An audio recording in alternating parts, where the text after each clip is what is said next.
Bonsoir à tous.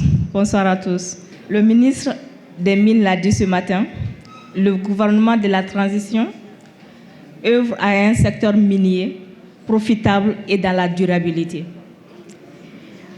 En ligne avec cela, moi je voudrais, le titre de mon intervention, ça sera le contenu local, un levier stratégique pour le développement inclusif et durable du secteur minier malien. Mesdames et messieurs, c'est pour moi un immense honneur de prendre la parole aujourd'hui à l'occasion de cet événement dédié au développement du secteur minier malien, les Golden Day, pour vous entretenir d'un sujet hautement stratégique et porteur d'avenir, la loi sur le contenu local dans le secteur minier malien. Comme nous le savons tous, le Mali est riche en ressources naturelles.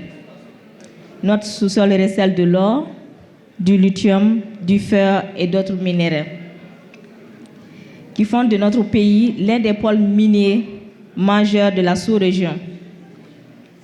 Toutefois, cette richesse minérale n'a de valeur réelle si elle ne bénéficie à notre population, à notre jeunesse et à nos entreprises locales.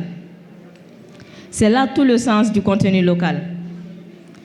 La loi ne se limite pas à des obligations ni à des engagements symboliques.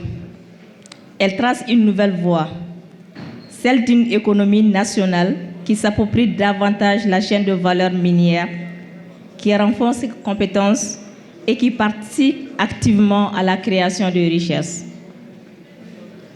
Mesdames et messieurs, pourquoi la loi sur le contenu local? Le constat il est simple. Pendant des décennies, l'activité minière au Mali a généré des revenus considérables. Mais l'impact direct sur l'économie nationale, sur l'emploi et le développement des PME est resté en deçà des attentes légitimes de notre peuple. Ainsi, la loi sur le contenu local répond à 3 impératifs fondamentaux: créer des opportunités d'emploi pour les Maliens, en particulier dans les zones minières, renforcer la participation des entreprises locales à la fourniture de biens et de services au secteur minier, assurer le transfert de compétences et de technologies pour bâtir une industrie nationale compétitive et durable. La loi établit un cadre clair, structuré et incitatif. Elle repose sur plusieurs piliers: l'obligation pour les sociétés minières d'élaborer un plan de contenu local avec des objectifs chiffrés, contrôlables et évolutifs. La préférence nationale dans les appels d'offres et marchés liés aux activités minières. La promotion de la formation et du développement des compétences locales dans les filières techniques de gestion. Et surtout un mécanisme de suivi rigoureux piloté par les autorités nationales en collaboration avec les parties prenantes. La loi, c'est un partenariat, c'est un contrat entre les investisseurs, la population et l'État du Mali pour une responsabilité partagée. Donc, sa réussite dépend de nous tous, de notre capacité collective à mettre en œuvre avec sérieux, transparence et ambitieuse. Je vais un peu revenir sur les propos de M. Diakité.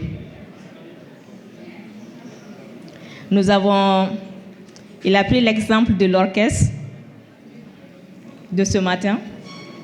Tous les musiciens étaient là et le chef d'orchestre n'était pas là.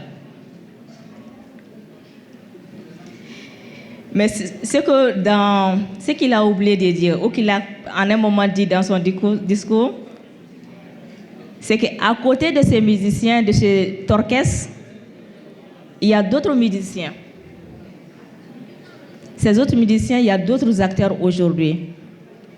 Nous avons la CPM, l'Association des commerçants et prestataires miniers, qui souhaite développer une plateforme relative vraiment aux activités de ces différents textes-là. Il a cité la FOFREM, qui dans ses missions aussi souhaite établir une plateforme.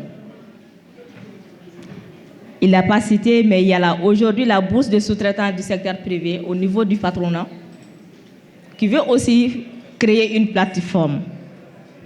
Donc quand nous regardons un peu, nous avons le cadre qui a été mis en place par l'État. Le musicien, le chef d'orchestre n'est certes pas là, mais il y a tout d'autres musiciens qui jouent à côté. Est-ce que le cadre est idéal aujourd'hui? Est-ce qu'il ne faudrait pas repenser, essayer de faire un petit toilettage, un petit éclairage avant d'aller mettre ce chef d'orchestre-là? C'est la question que je pose.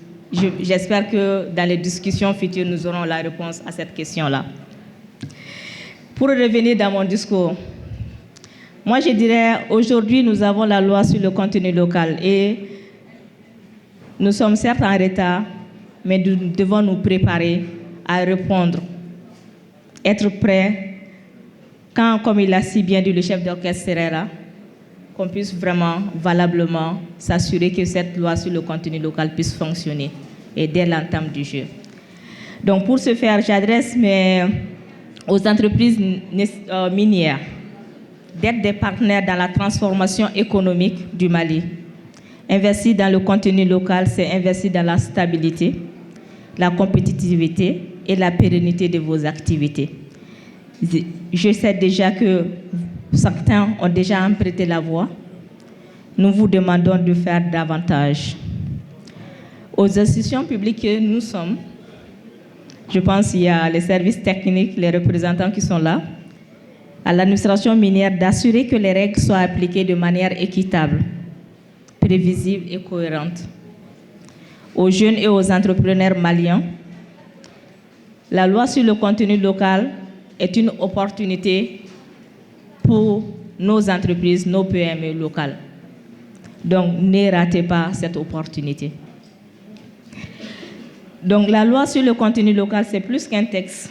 C'est une vision pour un avenir inclusif où les ressources du sous-sol deviennent un vrai moteur du développement économique de notre pays.